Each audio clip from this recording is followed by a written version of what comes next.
നമസ്കാരം. പ്രവാസി മലയാളിയിലേക്ക് സ്വാഗതം. മാസപ്പിറവി ദൃശ്യമാകാത്തതിനെ തുടർന്ന് ഗൾഫ് രാജ്യങ്ങളിൽ ചെറിയ പെരുന്നാൾ ഞായറാഴ്ചയായിരിക്കുമെന്ന് അറിയിച്ചു. ഒമാനിൽ പെരുന്നാൾ ദിവസം സംബന്ധിച്ച അറിയിപ്പ് നാളെ മാത്രമേ ഉണ്ടാകൂ. സൗദി അറേബ്യയിൽ എവിടെയും വെള്ളിയാഴ്ച ഷവ്വാൽ മാസപ്പിറവി ദർശിക്കാത്തതിനാൽ ശനിയാഴ്ച റമദാൻ 30 പൂർത്തിയാക്കി ഞായറാഴ്ച ഈദുൽ ഫിത്തർ ആയിരിക്കുമെന്ന് സൗദി സുപ്രീം കോടതി അറിയിച്ചു. വെള്ളിയാഴ്ച ഷവ്വാൽ മാസപ്പിറവി നിരീക്ഷിക്കാൻ രാജ്യത്തെ ജനങ്ങളോട് സുപ്രീം കോടതി ആവശ്യപ്പെട്ടിരുന്നു.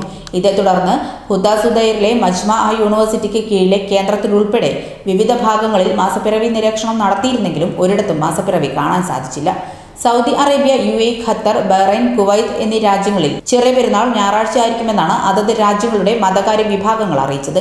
ഇതോടെ കേരളത്തിലും ഈ ഗൾഫ് രാജ്യങ്ങളിലും പെരുന്നാൾ ഒരേ ദിവസമായി. ഒരു ദിവസം വൈകി റമദാൻ വ്രതം ആരംഭിച്ച ഒമാനിൽ നാളെയാണ് റമദാനിലെ 29ാം ദിനം. നാളെ വൈകുന്നേരം മാസപ്പിറവി ദൃശ്യമാകുന്നതനുസരിച്ചായിരിക്കും ഒമാനിലെ പെരുന്നാൾ ദിനം തീരുമാനിക്കുന്നത്. കോവിഡിന്റെ പശ്ചാത്തലത്തിൽ ഗൾഫ് രാജ്യങ്ങളിലെല്ലാം തന്നെ കടുത്ത നിയന്ത്രണമാണ് തുടരുന്നത്. സൗദി അറേബ്യയിൽ വെള്ളിയാഴ്ച വൈകുന്നേരം തുടങ്ങിയ കർഫ്യൂ ബുധനാഴ്ച വരെ നീണ്ടുനിൽക്കും.